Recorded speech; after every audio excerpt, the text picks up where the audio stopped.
नमस्कार मित्रांनो, मन धागा धागा जोडते नवा या मालिकेच्या आजच्या भागामध्ये आता सुखदाने सुधाबरोबर एक वेगळाच डाव खेळलेला असतो. सुधा आता सुखदाला 6 वर्षांपूर्वी आनंदीबरोबर जी घटना घडली होती त्या जागेवरती घेऊन आलेली असते आणि आता सुखदा सुधाला विचारत असते की मावशी तूच मला सांग की या जागेमध्ये 6 वर्षापूर्वी काय झालं होतं. पण सुधा मात्र याच्यावरती काहीही बोलत नसते.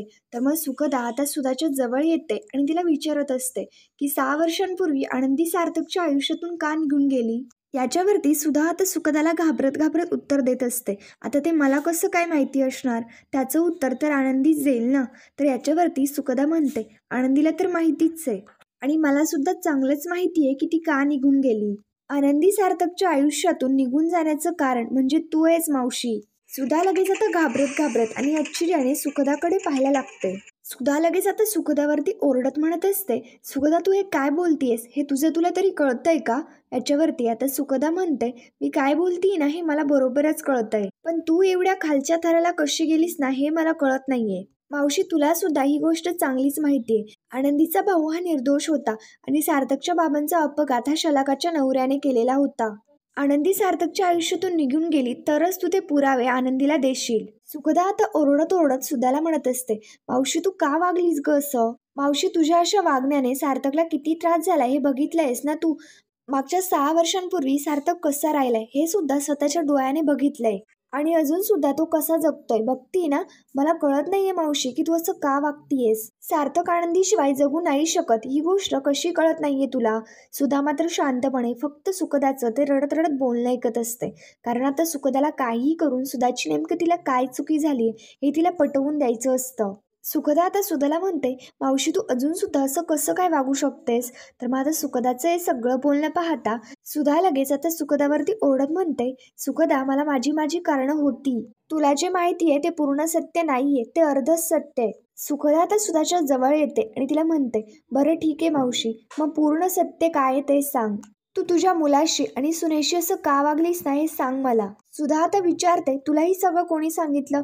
याच्यावरती सुखदा म्हणते, मला कोणी सांगितलं हे महत्वाचं नाहीये, फक्त सत्य जाणून घेणं महत्वाचं आहे. पूर्ण सत्य काय ते सांग. मग त्याच्यानंतर सुधा आता सुखदाला सांगू लागते की आनंदी आमच्यासाठी अपशकुनी आहे. तिने आमच्या घरामध्ये पाऊल टाकल्यापासून सतत घरावरती संकट येत आहेत. इतकं मोठं संकट आलं की सार्थकचे बाबा सुद्धा अपघातात गेले. सुधा आता लगेच त्या विचारांमध्ये इमोशनल होते आणि खूप रडायला लागते. आता सुखदा लगेच सुधाला म्हणते, अपशकुनी म्हणजे ग तुझ्यासारखी शिकली सवरलेली बाई हे असे शब्द बोलतीये आणि याच्यावरती विश्वास ठेवून तू हे सगळं केलं का. तू हे सगळं रुंदा आंटी आणि शलाकाच्या सांगण्यावरनं करतीयस ना. अगं त्यांना कधी कोणाचं चांगलं बघवलंय का, कधी त्यांनी कोणाचं भलं केलंय का आणि त्यांच्या सांगण्यावरनं तू अशी वागलीस. अगं 6 वर्षांपासून तुझा मुलगा तळमळतोय, तुला ते दिसलं नाही का.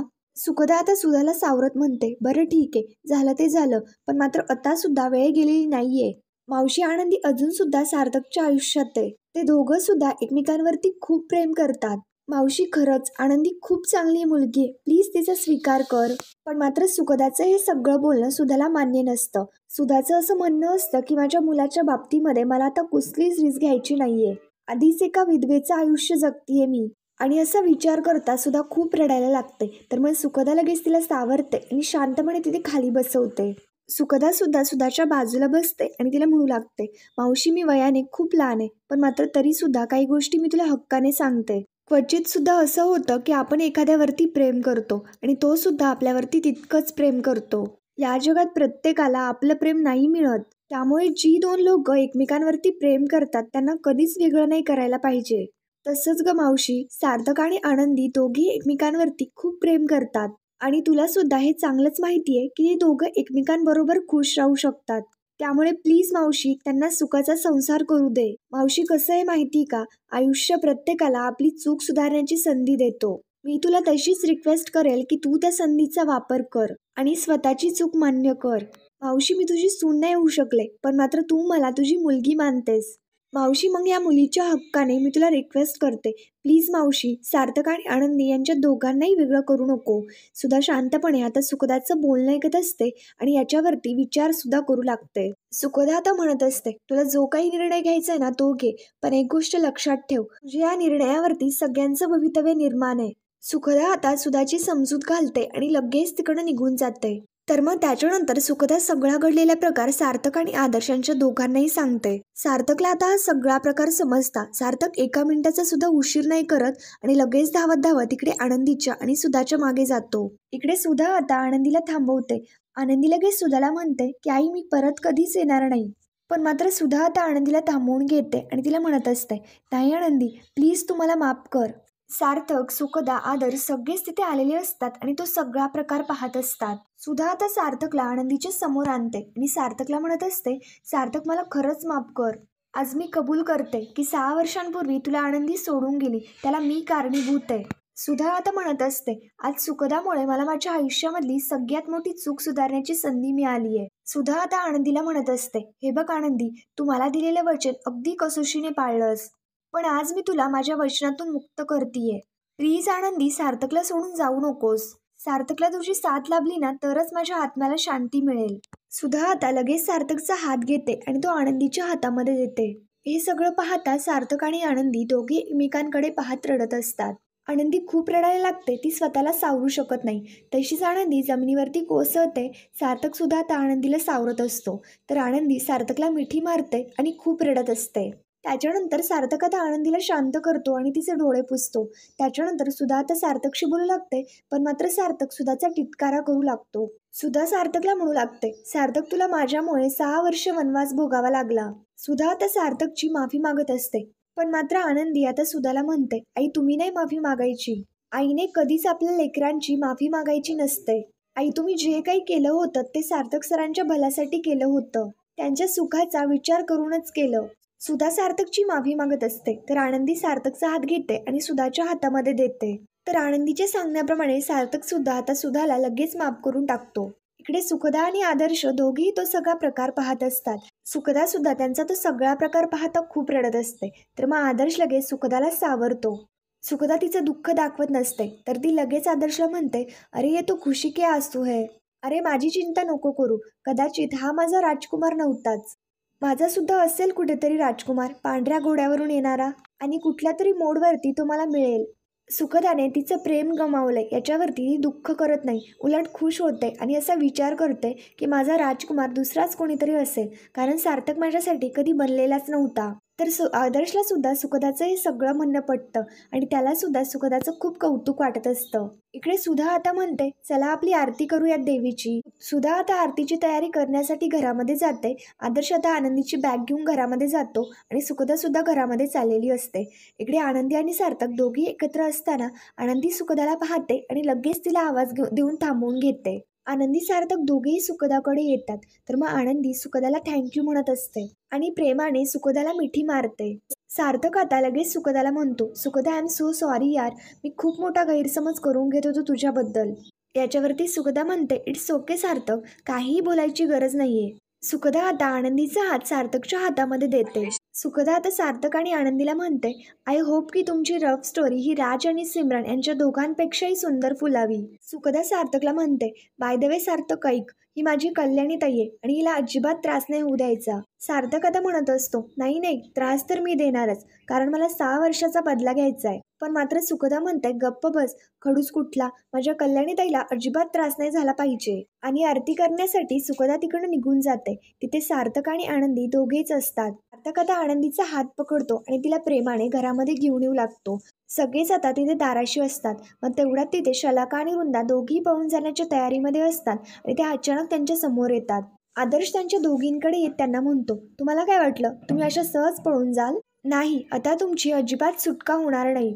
तेवढ्यात लगेच तिथे पोलीस येतात, कारण आदर्शने पोलिसांना फोन करून बोलावलेलं असतं. आदर्श आता म्हणतो, इन्स्पेक्टर साहेब मीच तुम्हाला फोन केला होता, याच दोघीने सुखदाला किडनॅप केलं होतं. तर मग पोलीस लगेच आता त्यांच्या दोघींनाही तिकडनं घेऊन जातात. आनंदी, सार्थक, सुधा, सुखदा सगळेच ते पाहत असतात आणि लगेच आता आदर्श त्यांच्याकडे येतो. आदर्श आता म्हणतो, तुम्ही सगळे ना खूप चांगले आहात. तुम्ही 2 दिवस त्यांच्यावरती रुसला असतात, रागवला असतात आणि परत त्यांना माफ करून टाकलं असतं, म्हणून मीच पोलिसांना बोलवलं. ठीक आहे, जे झालंय ते झालं, आपण आता विसरून जाऊयात आणि आरती करून घेऊयात. सुधा म्हणत असते, पण त्याआधी ना एक महत्वाचं काम करायचंय. माझ्या घरच्या लक्ष्मीला देवी समान सन्मानानं आतमध्ये घेऊन जायचंय. सुधा आता सार्थकच्या हातामध्ये मंगळसूत्र देते आणि सार्थक आता ते मंगळसूत्र खूपच प्रेमाने आनंदीच्या गळ्यामध्ये घालत असतो. ते सगळं पाहता आनंदी आणि सार्थक दोघेही खूप खुश असतात. सुधा आता आनंदीचा खूपच थाटामध्ये गृहप्रवेश करणार असते. सुधा आता दारात तांदळाचं माप ठेवते आणि समोर कुंकवाचं पाणी सुद्धा. आनंदी माप ओलांडू लागते तर मग सुकदा लगेच त्यांच्या समोर येते आणि सुधाला म्हणते, मावशी असं कसं, तू यांना असंच आतमध्ये येऊ देणार का? सुकदाचं म्हणणं असतं की आता आनंदीने उखाणा घ्यावा. आदर सुद्धा म्हणत असतो यामध्ये काही प्रश्नच नाहीये, त्याच्यामुळे आता आनंदीने उखाणा घ्यायलाच पाहिजे. तर मग त्यांच्या सगळ्यांच्या आग्रहापोटी आनंदी सार्थकचं खूपच छान उखाण्यामध्ये नाव घेते आणि ते सगळं पाहता सगळेच खूप खुश होतात. सुखदा सार्थकला सुद्धा उखाणा घ्यायला हट्ट करत असते. सार्थक सुद्धा आता आनंदीचं खूपच छान नाव घेतो. त्याच्यानंतर आता आनंदी गृहप्रवेश करते आणि मानाने सार्थक बरोबर राज्याध्यक्षांच्या घरामध्ये प्रवेश करते.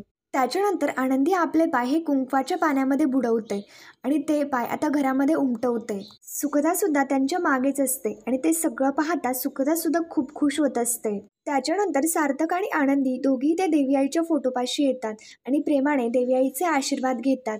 हे सगळं पाहता घरातले सगळेच खूप खुश असतात. सार्थकला आता फायनली त्याची आनंदीही भेटलेली असते. आनंदी आता मानाने परत राज्याध्यक्षांच्या घरामध्ये आलेली असते. आनंदीचा गृहप्रवेश झालेला असतो आणि तिची लक्ष्मीप्रमाणे घरामध्ये पावलं सुद्धा उमटलेली असतात. तर ते सगळं पाहता सुधा लगेच म्हणते, आज माझ्या लक्ष्मीची पुन्हा एकदा माझ्या घरामध्ये पावलं उमटली. आनंदी आणि सार्थक दोघी इमोशनल होत एकमेकांकडे पाहायला लागतात. पण मात्र ते दोघेही रडत नसतात, खूप खुश असतात. कारण सार्थक आणि आनंदी दोघेही आता एकत्र आलेले असतात. त्याच्यानंतर सार्थक आणि आनंदी दोघी देवी आईचं औक्षण करत असतात आणि सगळे देवी आईची प्रेमाने आरती करत असतात, मनोभावे पूजा करत असतात. आता फायनली सार्थक आनंदी दोघे एकत्र आलेले असतात. त्याच्यामुळे आनंदी आणि सार्थक यांच्या दोघांचा खऱ्या अर्थाने संसार पूर्ण झालेला असतो आणि त्यांचे धागे पुन्हा एकमेकांना जोडले असतात. देवी आईच्या कृपेने आणि सार्थक आनंदी यांच्या दोघांचे एकमेकांच्या असलेल्या प्रेमाने त्यांना दोघांनाही एकत्र येण्यासाठी खऱ्या अर्थाने बळ मिळालेलं असतं. तर मित्रांनो, आता मन धागा धागा जोडते नवा या मालिकेचा आजचा शेवट होणार असतो. त्याच्यामुळे आता आमच्या चॅनलला लगेच सबस्क्राईब करा. थँक्यू.